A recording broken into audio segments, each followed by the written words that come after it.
Welcome to Film Under Quarantine, presented by the Film Society of Northwestern Pennsylvania. My name is Erika. I'm the Executive Director of the Film Society, and today I am joined by Carla Swick. She's a panelist, and as always, John Lyons, our usual panel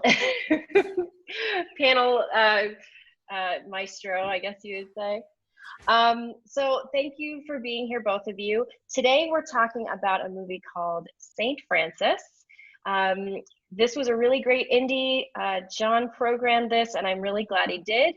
The movie is about a 34-year-old woman who gets a job as a nanny through a friend after she has had an abortion.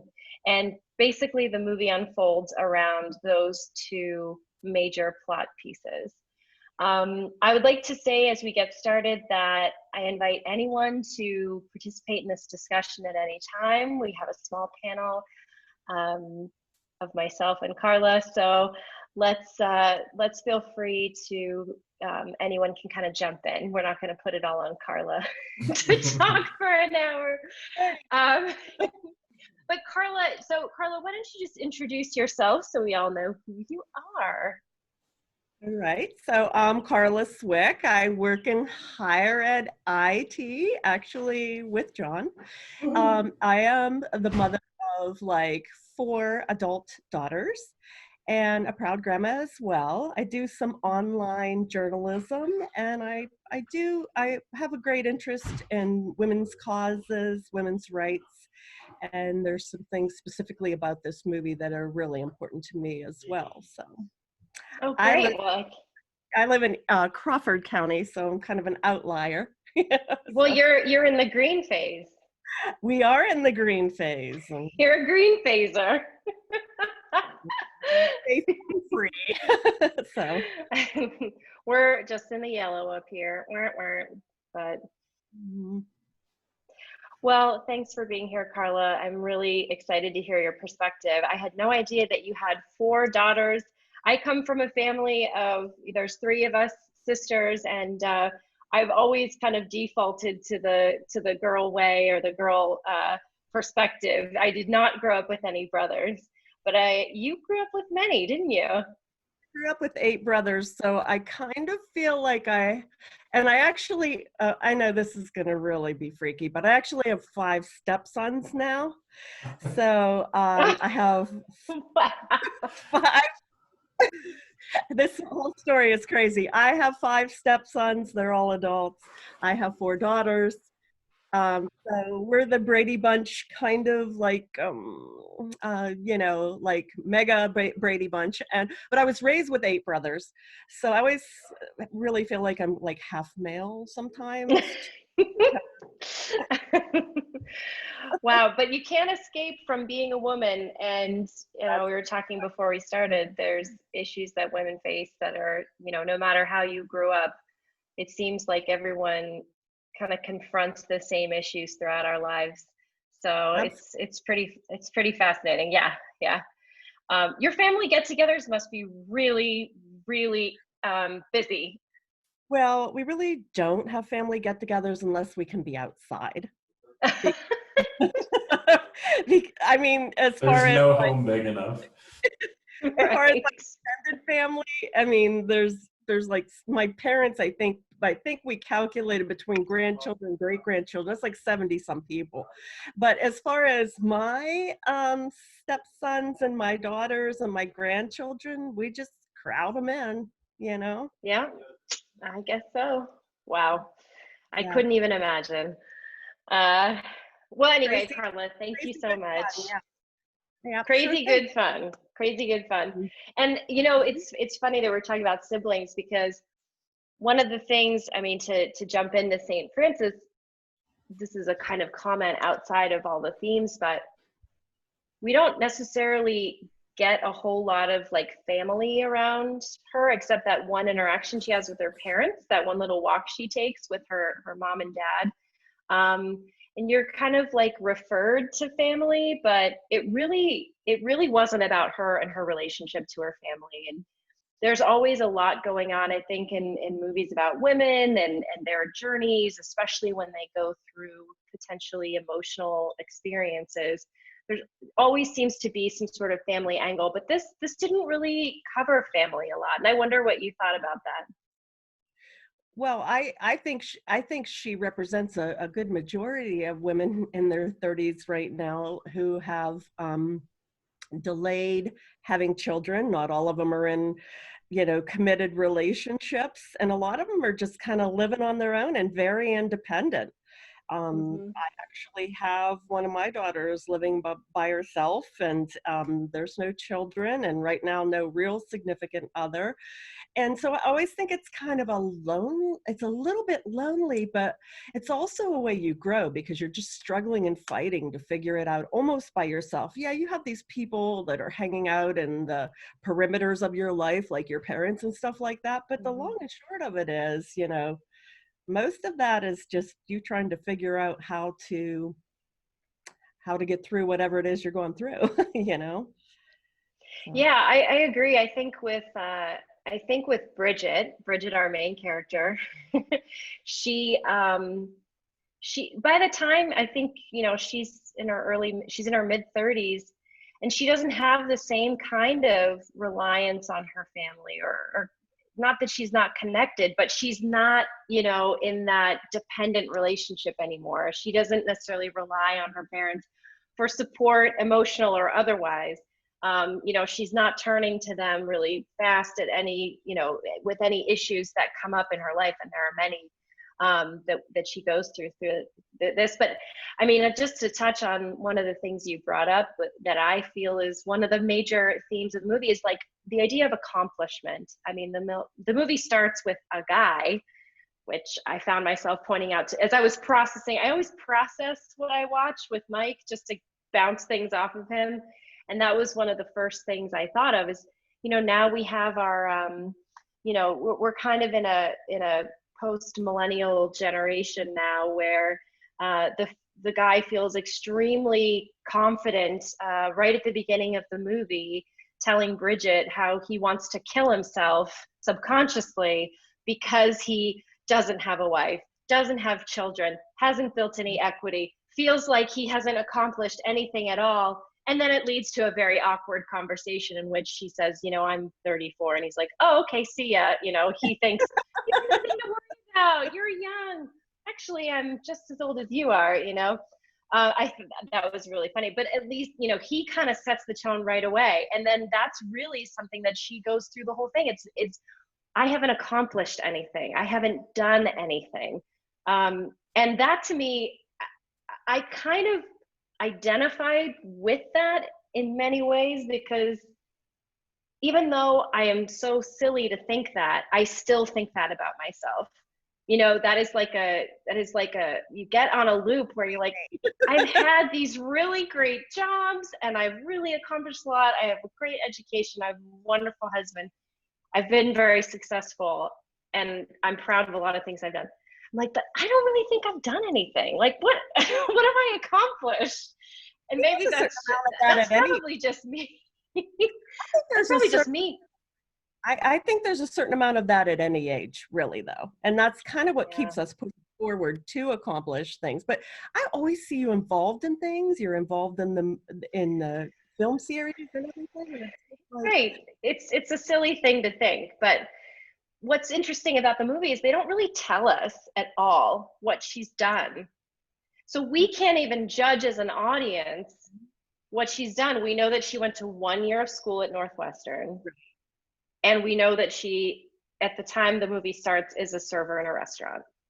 So we're talking about probably 12, 13 years of her life that we don't really have a lot of context in. We don't know what she's accomplished. We don't know if she's being super hard on herself. We're just catching her at that moment in time. And I thought that was fascinating. Like, we don't really dive into much of anything in her life other than the emotional issues that she is presented with, and what she's dealing with. Um, you know, having, and I guess I would say the immediate daily consequences of that emotional decision. So right at the beginning, there is so much blood in this movie, and That was my husband's whole, he was like, I was gonna dude, say, but I love that. I'm I sorry, know. but I really thought that was refreshing. Yes, absolutely. It was like, oh my God, I have been in every single one of those situations. Every Yes. single one. I was talking I was talking to a girlfriend, and she was like, she told me now people date and they just have FaceTime dates. We've heard of this, right? Like now that you can't actually date somebody, when you meet someone on like Bumble is the thing. Again, I don't do this, so I don't know, but Bumble is the thing. And you have these like FaceTime dates, and then you finally go and meet somebody. And she went and met somebody at his apartment, and he had a dog. And without having to say too much, the dog went and pulled something out of the garbage bin in the bathroom. That was quite embarrassing. That is something that has happened to me too. I mean, like every single issue you could deal with when it comes to blood, uh, it was just I was laughing throughout the whole thing. I'm like, yep, yep, yep. To me, Damn. to me, that's reality. To me, that was reality. That is Yes. reality. I mean, so many times when I watch my whole issue sometimes with reading fiction and watching fiction is like the fact that it's not reality. To Right. me, what we saw in this movie was a lot of reality. I mean, now where we've got bloody sheets, we've now clogged the toilet. Do you know how many times that I've had Yeah. people in to plug my toilet? Yeah. Because, you know, Yes. protection. And I mean, that's just the reality of life. This happens Yeah. to every woman, and Mm-hmm. every woman has experienced some of these things, and every man who has loved a woman for any given amount of time has Yes. experienced them with her. Yes. So, what's the problem with talking about it? This movie was like, there is no problem with talking about it. This is the way it is. You know? Absolutely. Well, and I was really impressed at how Callie O'Sullivan, who's the star, she plays Bridget. She's Mhm. also the writer. She wrote the script, and Yes. she wrote it from aspects of her own life. And I was really impressed and kind of laughed at how she wrote Jace, how she wrote her, friend basically, that and how he responded to the fact that she started her period when she slept at his house and got blood all over his sheets. And then she tells him that she's pregnant and says, and I'm not keeping it. And he's saying, well, maybe we should talk. No, I'm not keeping it. And then he came out with this emotions journal, which I love that she said it, because I'm thinking like this has got to be a millennial thing. Just because I mean, being on the cusp of that, like Carla, I'm sure that your husband, who is off screen right now, is thinking, I didn't have an emotions journal. No one taught me to write an emotions journal. My husband's a licensed counselor. He's a guidance Okay, counselor. well, then maybe he's not a good example. Actually, I can relate a little bit to that dynamic because being raised in a family of a bunch of guys, I'm pretty independent, and sometimes I just power through. Other John's seen me melt down, but for the most part, I'm pretty even keel. And but he'll be like, where are you with this? How do you feel about this? So I mean, I could get some of that. I could. He's That's on a that's okay. Well, that's great. I'm really glad to hear that.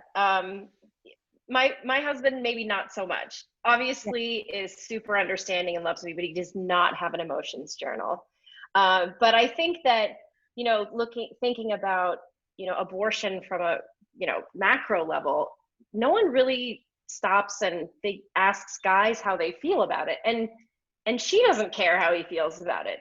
Bridget's just like, this is about me. It's not about you. You know, I'm having an abortion, and he's like, let me talk about, can I process my feelings about that? And she's like, no. But to me, at the end of the movie, one of my favorite scenes is when she gets on the phone and she's leaving him that voicemail, and pretty much every single thought or emotion that she could have had, she said out loud in that voicemail, which ended up being deleted. But that was her, to me, that was her storing up her emotions journal. Right, You know right. what I mean? Like, she had it all in there, and out it all came. She was finally ready to say it, how she felt about things. And that is the point in the movie. Like, I identified with a lot, obviously, but at that point in the movie, when I was just like, I kind of just like gripped the couch, like, oh my God, she's literally saying everything I've ever thought, about my experience about having an abortion. Like, and Mhm. like, it was so alike with mine. I mean, one of the reasons why she bleeds for months is because she takes the abortion pill instead of having a I don't know, like a traditional abortion, you would say, Right, right, where when they do that, they remove the products of conception with the right. DNC, versus a pill causes you to just, you know, It's hormonal. It's a medical abortion. yes, it's a Mhm. medical, yeah. And so Whenever you mess because with of the that, hormones, you're gonna have that result, I think. yes, but the I was not prepared. Now this happened almost 20 years ago for me, but I was not prepared for the fact that yes, you do bleed for fucking months after a birth. And I was like, what the hell? Still, Um, so It happens anyway, the fact, after a live birth too, and that's just the curse sure, of womanhood, anytime you mess with this, you know be it whatever happens, your monthly cycle or abortion or birth or uh birth control or whatever you do. I mean, I've yeah, had procedures. Anytime you mess with that, then you're yeah. stuck with this. We're like, and there's like no like deadline date. There's no like, okay, that's gonna stop on June 15th. Nope. Right. No, it does Nope. not happen. Yeah, how many Well, people that the people say too, like, oh my God, I have a vacation coming up. Yeah. So, Oh, see, this is what I haven't figured out yet, like how to plan my life around my cycle. I guess people do that. I don't know. I've never figured that out. I'm surprised every month. I'm like, oh yeah, you exist. You're a thing I have to deal with. Okay, so she goes through an abortion, which is a big piece, it's a big motivator for her, and it makes her think a lot about, let's say she starts off not thinking about being a mother at all. She's just like, I don't want that. I don't want to have kids. And then she moves into this phase where she becomes a nanny. And all of a sudden, she is in a world of motherhood times two. So she has two moms that are experiencing motherhood around her. And then she has Franny, this wonderful child that she's caring for. And so she went from a place of a rejection of motherhood pretty much into, I feel by the end of the movie, she was embracing the embracing the motherhood, not necessarily making a decision that I want to be a mom, but she was exposed to so many of the elements of motherhood. And I wonder how you reacted to the motherhood aspect. so I think that's like a totally normal reaction. Really. I don't know. Maybe people are just like, yay, I'm gonna be a mom. I think it's a normal reaction to be like, you're scared, you are frightened, you're asking yourself, do you want this, do you want to lose your freedom, do you want to, there's so many things about it. So for some people, until you experience it, no matter what, whether it be through a niece, a nephew, somebody you babysit, your own child, a sibling. I had a brother my mother had a little brother for me when I was 15. So like he was like my baby, and he still is, even though he's 3. And but so I think until you really experience it, then you really don't understand whether it's for you or not, you Yeah, know.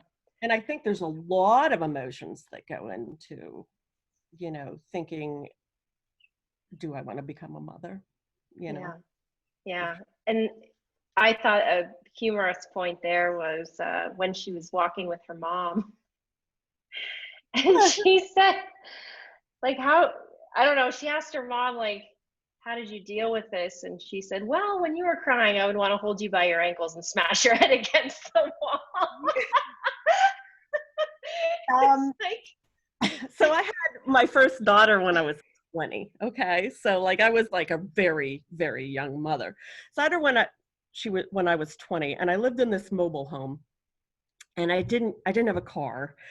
My husband took our only car to work. And so my days were spent with this little toddler. I'd go to work a couple days a week, but the other days were spent with this little toddler in this mobile home in the middle of freaking nowhere. And, I can remember hearing my neighbors talk about me one time and saying, that child is either her angel or she's screaming at it. That's the way it is, sort of, like you're just right. kind of like, I mean, because it's responsibility 24/7. There is, I think the closest you could come to it is if you have a puppy. Because you're trying to feed this, take care of it, wondering where to Mm-hmm.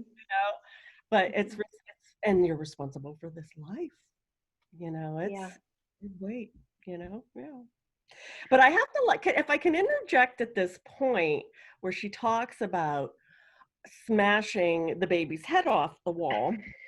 Yeah. This this is what they call intrusive thoughts and scary thoughts, which so probably, I think I was reading statistically, anywhere from 50 to 60% of mothers go through something called the baby blues, which is your hormones plummet after you have a baby, and you go to this level of, maybe you cry a couple weeks. But probably 20% of mothers, and it's self-reported, these statistics. So we can say that those statistics are probably, I would probably maybe low. So 20% of mothers, which would equal out anywhere from, maybe 950,000 to over 1 million women, are suffering the harder form of that, which would be postpartum depression, which takes so many forms. So when she's saying that, she's saying it with humor. But there are women out there with these intrusive thoughts and postpartum depression, and it's just horrifying for them. Mm-hmm. Which is, Yeah. Well, and we see that. I mean, the main character that we experience that with in the movie is Maya. Maya. So there's Maya and Annie, the parents of Franny, right. I don't and want to jump ahead. I'm sorry if I jumped ahead of it. no, you're talking about, like, this. This is the perfect time to bring it up. I mean, I and so, yeah. I mean, Bridget's mom says it in kind of a humorous way and is expressing that she kind of felt the same way to a certain degree, that Right. she was stressed. She was, whether she, was crying like Maya was, or was listless and couldn't calm her child, and all of these things like that. Maya experienced a very, very deep sadness, I think. That Right. was very clear. Whereas her mother, maybe she did feel sad, but she didn't express it that way. She expressed it with intrusive thoughts of violence. Right. Well, so there's postpartum depression, there's postpartum OCD, there's postpartum psychosis, there's What's postpartum. wait, what's OCD? Postpartum OCD? Postpartum OCD is obsessive compulsive disorder mixed with postpartum depression. This would be where you would be suffering the obsessive thoughts. Then Wow. there's when you see infanticide and sometimes infanticide plus suicide, and sometimes just suicide in the cases of mothers, it's usually postpartum psychosis. It's that break with reality. Most of the mothers who are postpartumly depressed find help and get through it, thank God. But when you see the actual really nasty statistics, those are a lot of times coming from the women who have crossed over into like postpartum psychosis, and that's actually the rarer form of it. In my purse, you'll figure it out. It's in her honey, purse, Mike. in my purse. In her purse. Oh, it still might be in the car. So yeah. So anyhow, so statistically, so when you have a woman postpartum, let's talk about just postpartum women in general. There's this whole big group of them in the United States. The fifth leading cause of death in women that are postpartum is suicide. So it's a real live, real big, definitely issue that probably hasn't received the attention that it needs to receive, you know. But so I've kind of tried to speak out about it when I can. You know, I went through months of it, and I can tell you, you know, there were times when I was afraid to bathe my child, and you know, I can understand some of that. So, but if anybody happens to listen to this, there's always hope and there's always help, and there's a lot more than there used to be thanks to the interweb, you know, back before internet, you know, people, I mean, really the treatment and the recognition of postpartum depression really has only gained like attention maybe in the last, you know, 35 years. And probably the women that are suffering are able to find people like themselves. Right. And maybe it might be difficult for them to talk to their partners or to talk to their family or friends about it, because there's probably a great deal of shame. It's because totally, yeah, totally. The because expectation. ads, you know, oh, we love her. Right. I mean, it would be the same for a woman who maybe had an abortion too. You know, there's this big debate with abortions, and you have people picketing abortion centers. So, you know, there are things as a woman that we suffer, and I think sometimes we do that quietly and internally. I agree, and probably, you know, with abortion, I didn't actually look up the statistics, but the number of women who have abortions is so much higher than I think anyone really realizes. But because again, it's such a shamed, even if you feel like you're around pro-choice people, you don't tell people about it. It's not something that you like, because it represents so many things that you might feel shame about, like having unprotected sex, you know, with somebody, you know, making a choice that you felt like your life was more important than a potential, you know, a potential child or things like that. And I think, I think there is a lot of shame around that. And I know a lot of women who have gone through it and no one knows it about them either. You know, it's just not something that you put on your Facebook profile. So there is just a suffering in silence about it. Yeah, and I'm sure it's the same with the postpartum. It is, and that's what this movie does really greatly, is it just kind of takes you on that ride. Right. You know? I mean, you see many sides of the story, and you see this woman who is very lucky to have a nanny like Bridget, because the other character, you know, the Annie, the other mom, she can't get off work. She doesn't have, you know, maternity leave. So she's working in this very, you could say, patriarchal, you know, structure of, it doesn't matter, you know, you don't get time off if you have a new baby at home. So she's out there, you know, right. And she's full of this guilt that, you know, I've got to go, but I want to be here, but I'm a provider. And that's something I think women go through a lot too. I mean, that's the other side of it. And fathers go through that. And fathers, absolutely. Yeah. And this was interesting. This was an interesting take. So she leaves her at home with the baby, and Bridget is with Francis. And they come in and they see her sitting in the kitchen, and she just looks so distraught and just so like somebody has sucked the soul out of her. Yeah. And they take the baby into the other room and they hold it. And the very real thing about that is you don't want to be with your baby, but you don't want to be without your baby. So the best case scenario for me was always to have somebody in my house taking care of the baby, which is a role Frances played. So that was done very well. It made me think, you know, if did they get some guidance on that? Because that was done very well, I thought, you know, trying to sort through some of the things she was going through. But then you see her go to the park and she's trying to breastfeed. Yeah.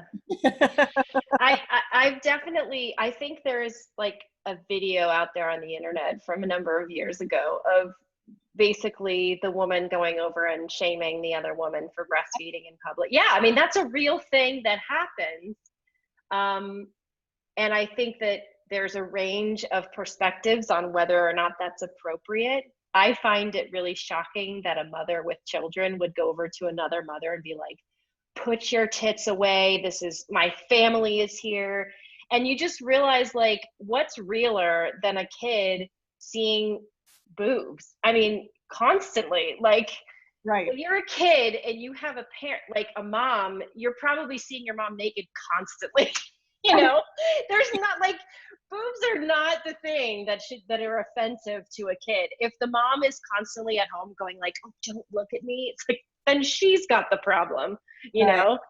So I don't, well, maybe that's a little judgmental. There's a very big war between breastfeeding and bottle feeding. Oh, really? Once you become a parent, you realize there's a huge war on this. I mean, and there's a lot of shaming that goes back and forth. I mean, I even know in some cases of a support group that was only if you breastfed. You know? So, I mean, there's really, I mean, there's a whole new issue in that her showing that is very real. And, you know, they did a campaign not long ago. I don't remember who did the campaign, but it was like breast or bottle, you know, let's just, I mean, we're the sisterhood. I always say, why we should doing that to the sisterhood? Why would we, why can't we take care of each other? By the way, breastfeeding is not my bag. Don't hate I just doesn't fit my personality. Do I think it's a great thing? I think it's really good for your child. It gets all these immunity, all these antibodies and everything. Wonderful. I have people I know and love who have done it very successfully. It's not my bag. It doesn't fit my personality. It made me feel trapped. I needed some help with my child, and it was solely relying on me. So, you know, that went against what most of my family believed. Sure. Well, it's just such an irony that there's a looking down on bottle feeding. Now, I'm not a parent, so I really can't speak firsthand, but it's really ironic because feminism, you know, is really about equality and women wanting to be in the work, you know, to have the same opportunities and rights as men, right? And so in the 70s, the 60s and 70s, that was women going to work. So you found yourself in a position where, how do you work and breastfeed a baby? Because they didn't have like flexible work life balance. They had, if you went to work, someone had to bottle feed your child. If you wanted both, you had, you know, you were taken away from that option. I knew nurses pumping their breasts in the bathroom and filling the bottles for the next day. So crazy shit like that, but it's not crazy. I mean, people do that all the time. They do, yeah. This all comes down to, and a lot of the themes in this movie were the same way. Choice. It's your choice. You know? Yeah. And your choices don't make you right or wrong or good or bad. You know? One of the scenes that stuck out to me was where Bridget comes home she comes to the house and a neighbor woman has come over for what she says is an impromptu play date, meaning she just showed up with her kid. You know, Maya was just like, I don't want to deal with this. You can see it in her eyes. Right. And she comes into the kitchen, and the neighbor who has showed up recognizes Bridget and says, "Oh my God, you must live in the neighborhood. We went to Northwestern together, and you were like the next Sylvia Plath and all of this stuff." And she was so excited to see this friend from school that she recognized. And then, as soon as she realizes that she's a nanny, that she's there to care for the child, she's like, "Oh, well, I'll have more tea. Please go feed my child." Like, she immediately flips on her and sees her as like, "Oh, you're the nanny. You're not as accomplished as me, and I'm just going to start treating you like you're my, you're there for my service. You're there to feed my child as well." And I don't know. I mean, to me, that kind of goes back to this idea of accomplishment, right?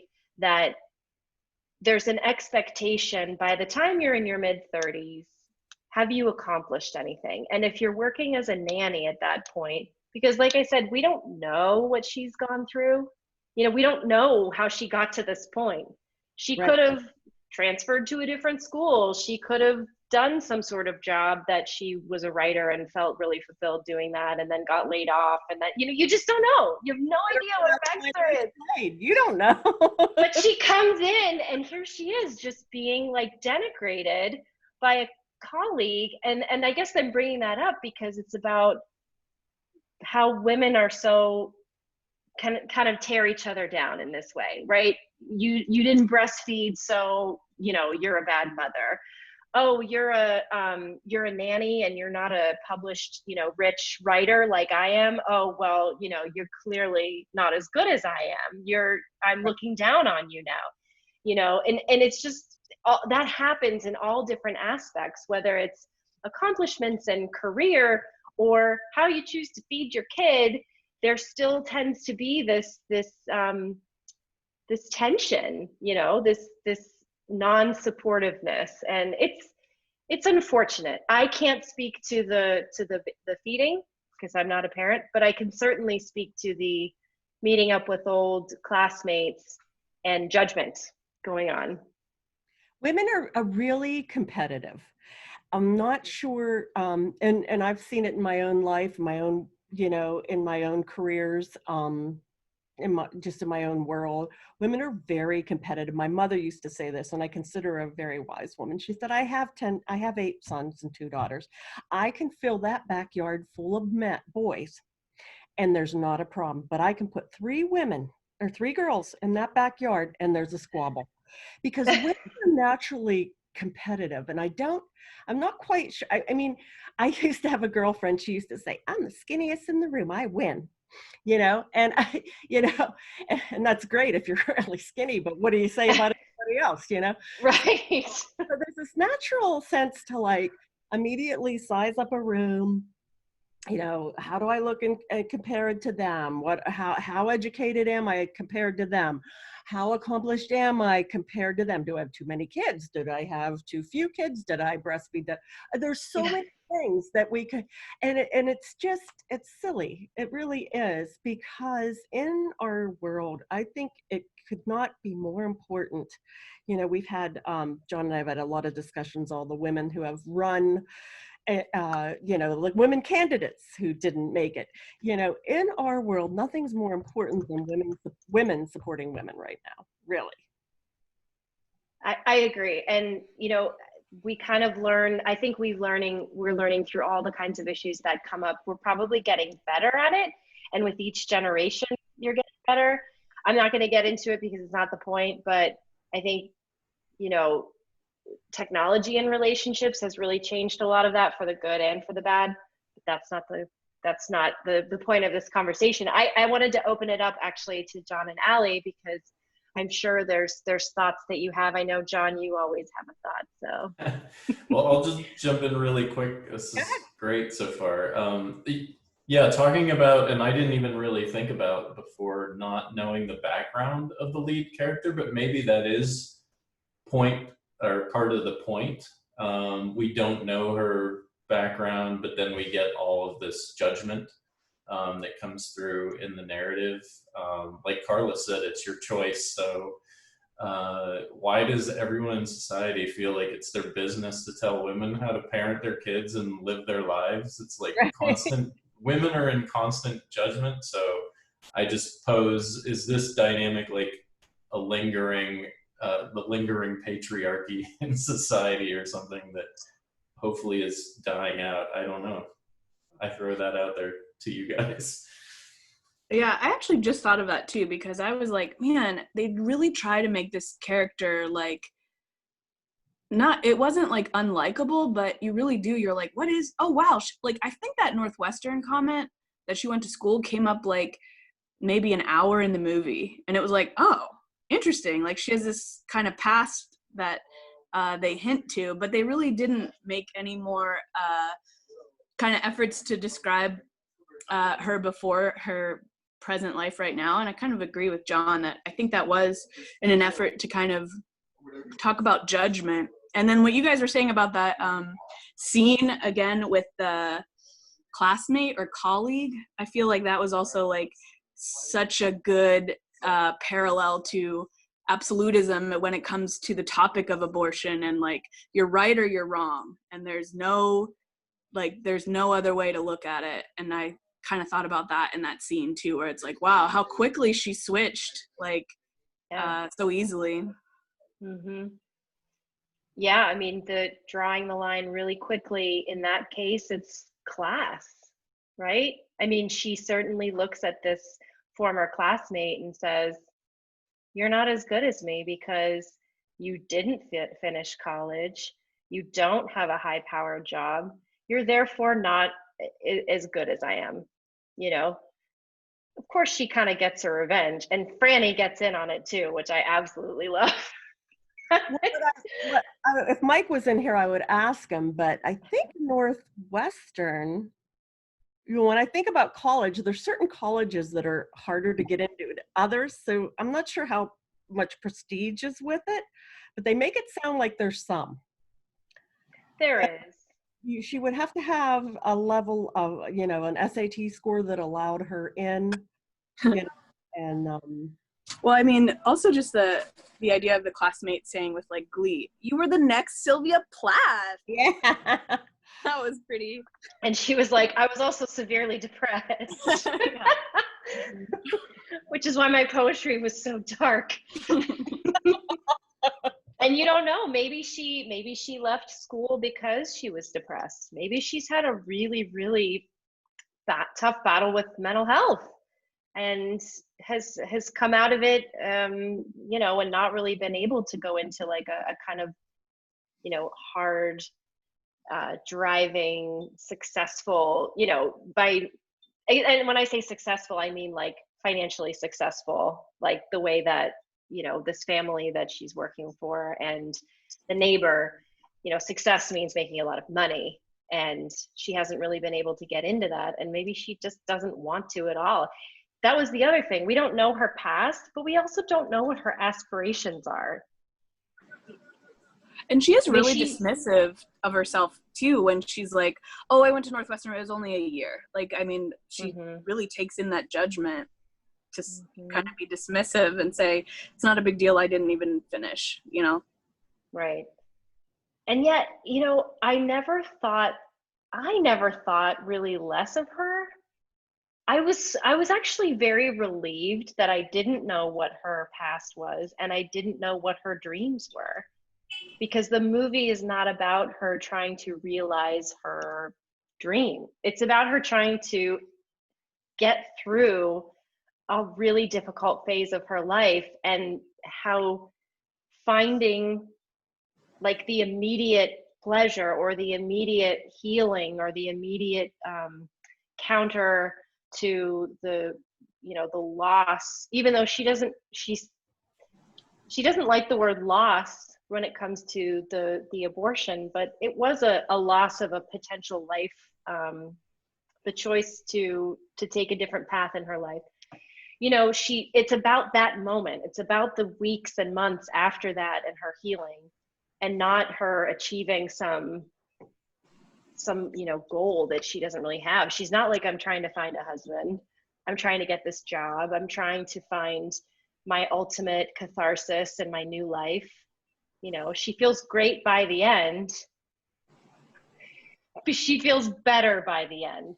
She feels more open and warm to the idea of being a mother or caring for a child, maybe not even being a mother of her, you know, herself. I have to say, one of the cutest things that brought it all full circle was when Franny, after you know that Bridget drops Franny off at her first day of first grade, and it's the end of the summer, so this is her last, you know, time that she's going to see her. And Franny comes running out and says, "I'll tell you when I get my first period." And I just like, I mean, I cried a lot, but like that absolutely made me cry because it comes back to blood. It's like this whole movie is about blood. And here she says, "I want to share my first period with you." It's just, that is life. So, I mean, to me, I think what I gathered, so I just finished reading a book called Lost Connections. And you're going to ask me who wrote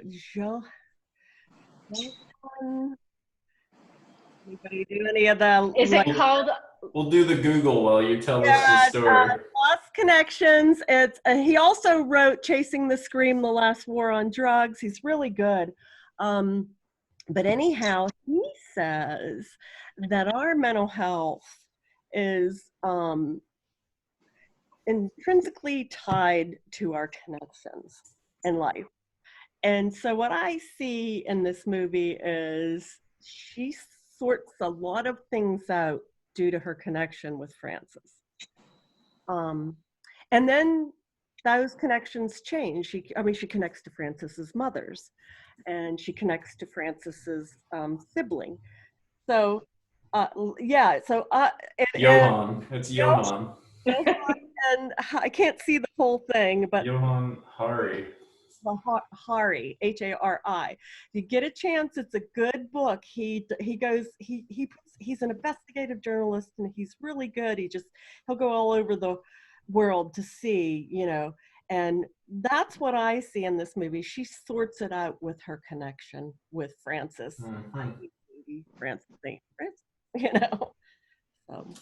I love that thought. I love the idea. And I mean, of course, you saying it, it's like, duh. Of course. Your relationship, you know, like your relationships get you through life. This movie's packed. It's packed with stuff. Yeah. We saw racism. We saw same-sex couples. We saw abortion. We saw a really shitty dude who wanted to have sex with her and then treated her like complete garbage. We saw postpartum depression.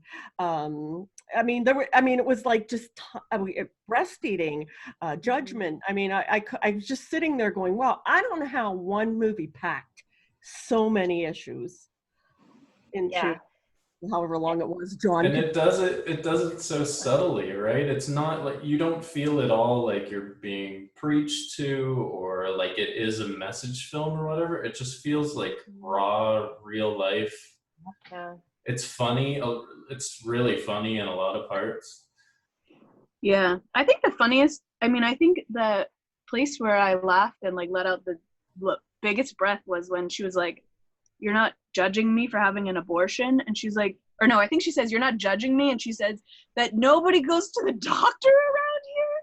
And like, it's just baffled that nobody's going to the doctor. I thought that was a really powerful scene too.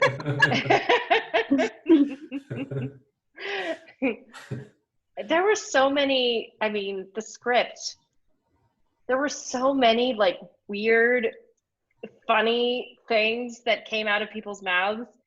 And like she goes to when she's having her ultrasound done, and the woman goes, "Do you want to know if it's twins?" And she's like, man. Should I want to know? Did they really ask that? I don't recall. I do not recall, but that is the weirdest thing anyone has ever. It's strange. That was really, really strange. Yeah. I mean, it was certainly, I mean, another thing that kind of came up for me, this idea of age, right? So she's 34 and she's struggling with, I'm 34 and all the things I haven't done. Oh, but one of the things I have done is get pregnant and not want to have a baby.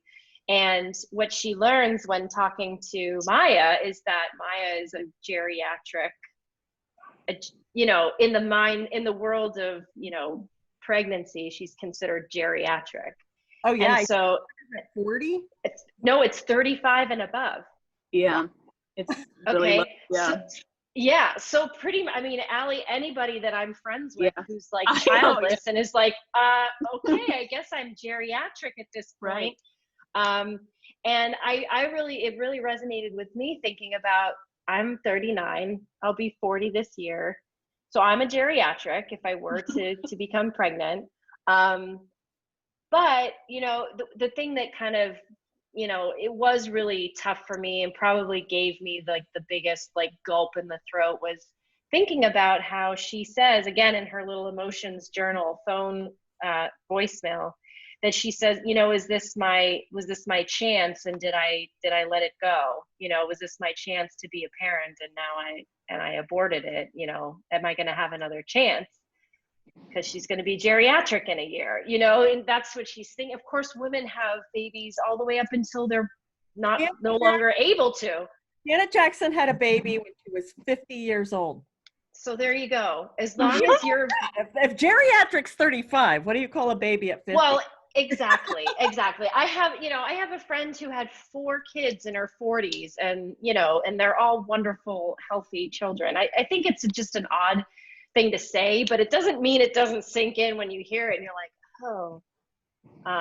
But was that my only shot? That's kind of what I got away from that. It's like, you know, it's a stress. And Kelly O'Sullivan, she did make that choice. You know, she was in her 30s when she had an abortion, and she doesn't talk about it. I didn't like go do a real deep dive on the internet to find out how she really felt about that. Does she want to have a baby again, you know, sometime in the future? That's a really big, you know, do you want to have children or not? I mean, that's a big choice, you know, in general. And I think I have a lot of friends who say, I don't want to have children, but most of the people I know, they are parents, you know. There are a lot of parents out there, and there's a lot of pictures of babies on social media, as you see, and she sees in the movie, you know, they're everywhere. The kids are everywhere. Yeah, but it's, you know, what you said, have you noticed this? Whatever you see on social media is not real life. Right.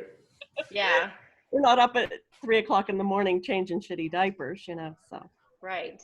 You know, yeah. So I don't know.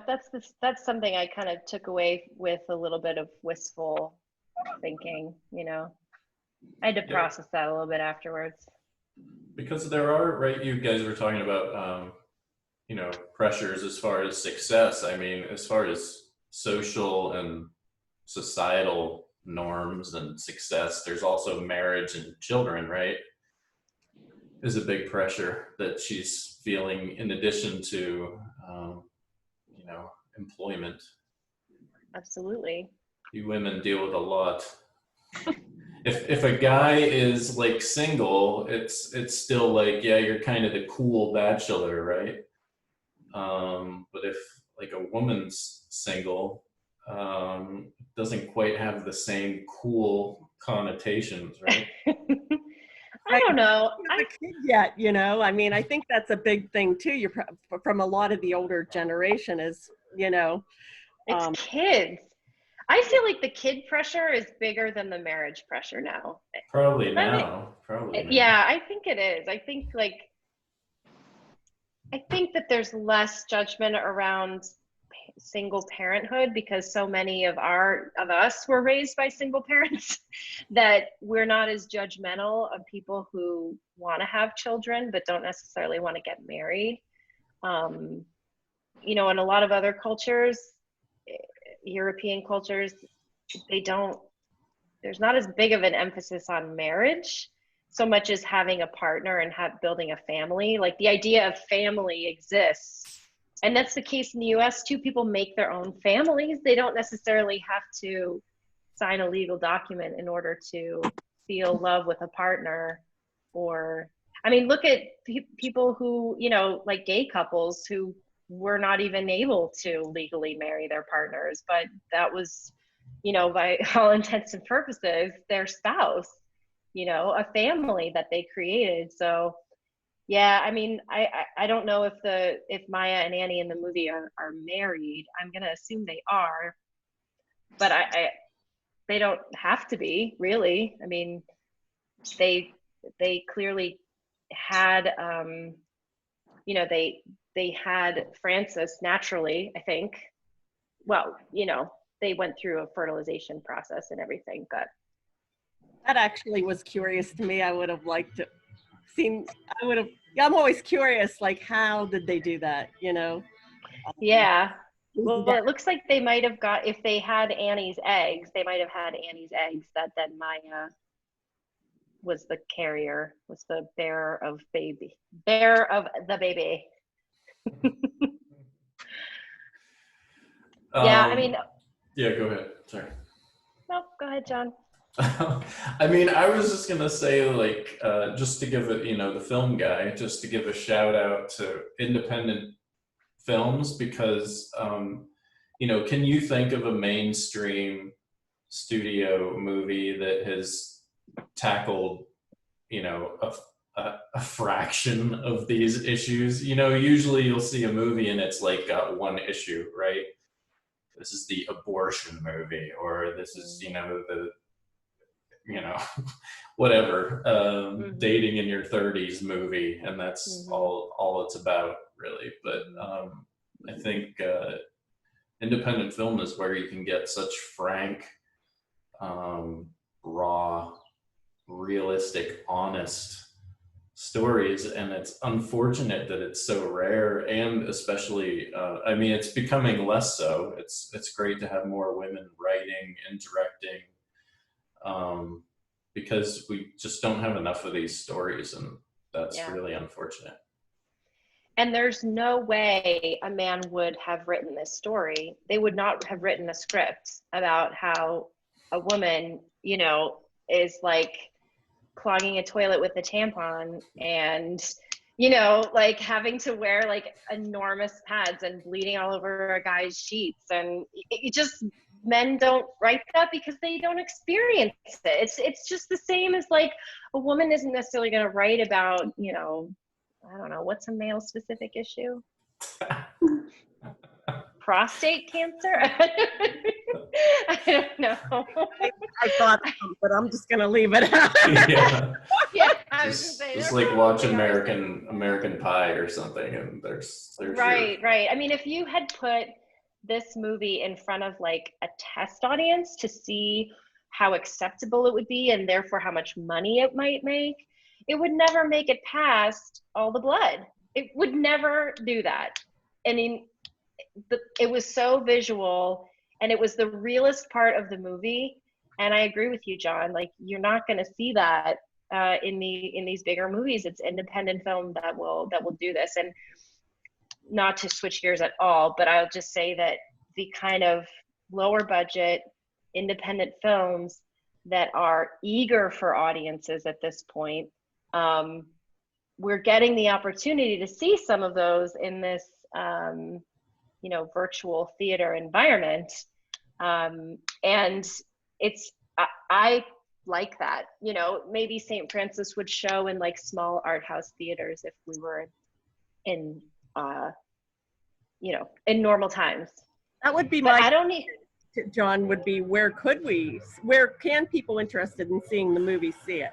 Yeah, I mean, people can rent it, and I really like, I have to give this film such high marks. Like, I wanna like champion this movie because I think it also plays into, you know, why a lot of these subjects are taboo, because you don't see this stuff in film. So I think when we do, we really need to make sure that people see it, because I think people really love this film a lot. So yeah, you have to rent it. While you guys are chatting, I'll find out where else you can see it.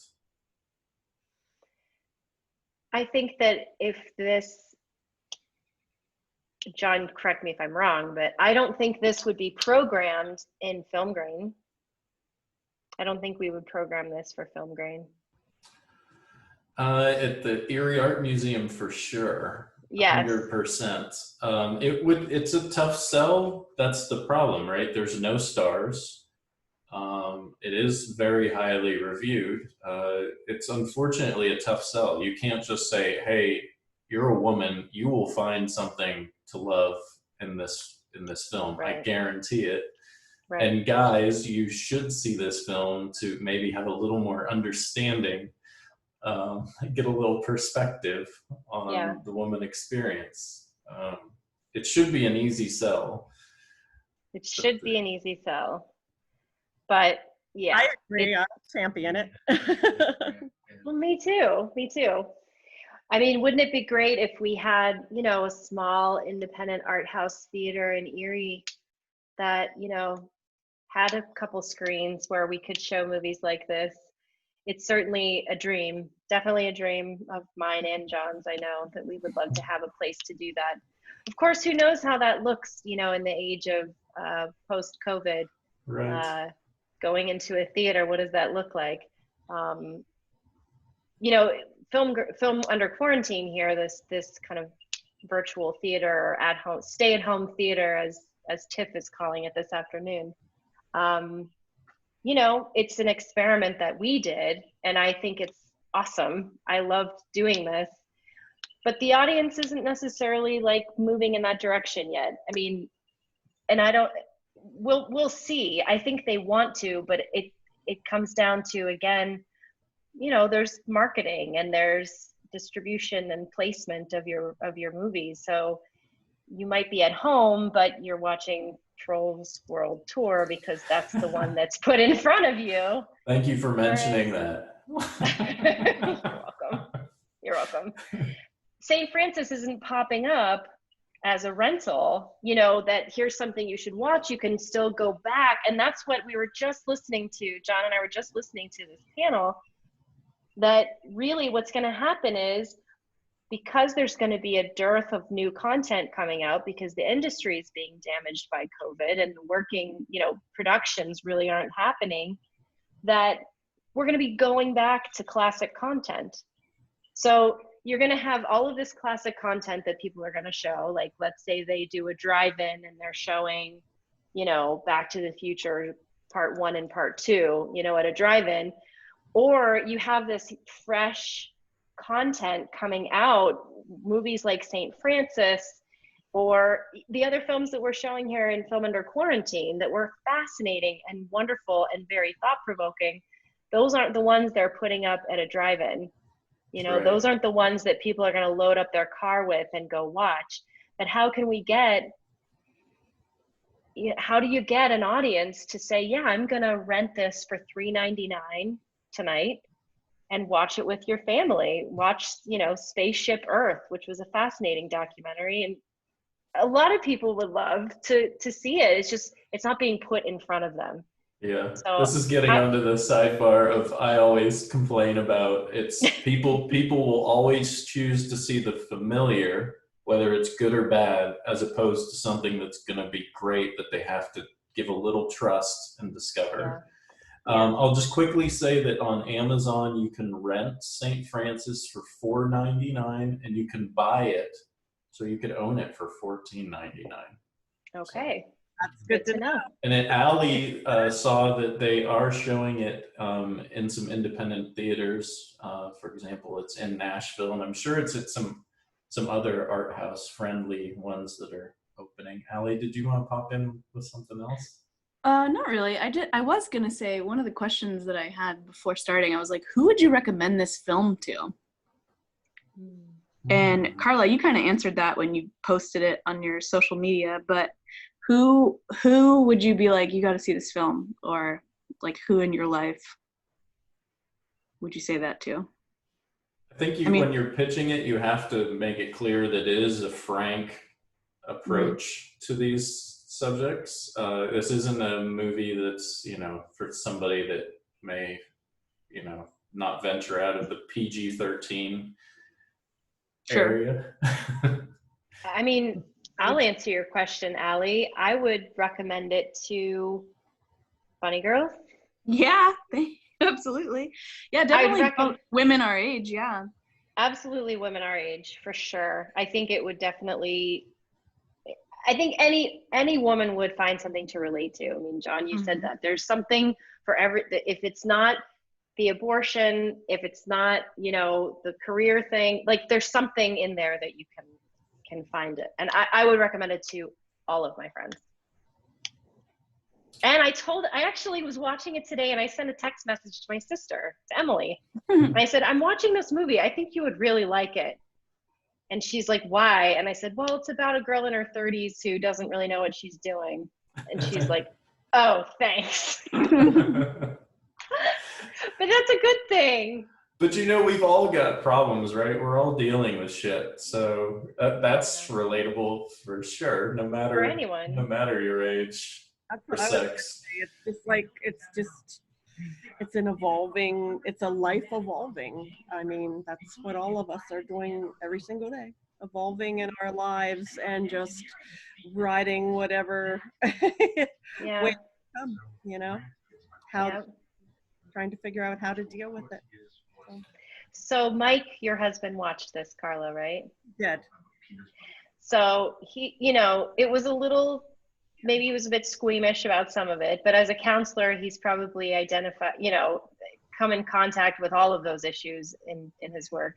Oh yeah, he actually, you know, his job ranges between like really jubilant moments like getting kids into West Point to really treacherous times where he's dealing with students with family issues and some of, you know, the issues we even talked about, you know, and that can be pretty rough on him. So he kind of gets the best of both worlds, but he's never seen it quite in this raw. So with that said, you said do you think, maybe he wouldn't do this, I don't know if you would you recommend it to your 5 stepsons? Ooh, good question. I actually think my stepsons are like, you know, I actually think they're pretty, they're all really smart guys. And I think, you know, and they're very, you know, good to me. I think if I recommend it, I absolutely would. And I think there's some of them who would watch it and really enjoy it. And I think that, yeah, I mean, it's enlightenment. I always think of being a stepmother to 5 stepsons as it's always kind of my job to enlighten them. Sure. Sometimes I don't beat around the bush when I share things with people, you know, and I'll say life, you know. No doubt. Absolutely, yeah. What? Because I would say, my husband hasn't watched yet, but he will. He just hadn't had an opportunity to yet. But I think he will love it. I mean, now I processed the movie with him before he's seen it. So he heard all of my thoughts about it. And I think once he sees it, he'll be able to kind of put that all into context.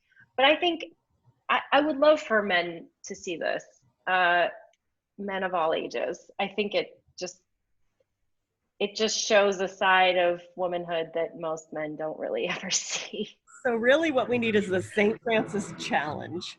Yeah. Yes. Women, you watch it first, and then the challenge is, and you get your guy to watch it with you. I love this idea, the St. Francis challenge. All right, anyone who's watching this, man or woman, you must watch and watch with your partner or friends. That's right. Yeah, your rental is it's good. Once you start watching it, it exists for 48 hours after that. So then you have 2 days to convince your partner. All right. Well, this has been really awesome, guys. Sure has. Carla, thank you so much for doing this. Yes, thank you for having me. It's been fabulous. I hope we get to talk to you again sometime. I think you should just come on and, you know, be a regular. Of course, now Film Under Quarantine is over, but we're constantly thinking about ways we can continue to connect with the community, the film community in Erie, and serve the people we care about. And out of town too. Allie, thank you for coming to a number of these. It's been awesome having you join us. Yeah, so cool. I mean, yeah, I hope there's something else like this, because I really miss film in Erie, and you guys do a great job of, creating conversations around a film, which I think really makes you appreciate it and understand it more. So thanks for doing these. Well, that's very well said. That's very well said. So I will say, with that, this is the end of Film Under Quarantine. The end. The end.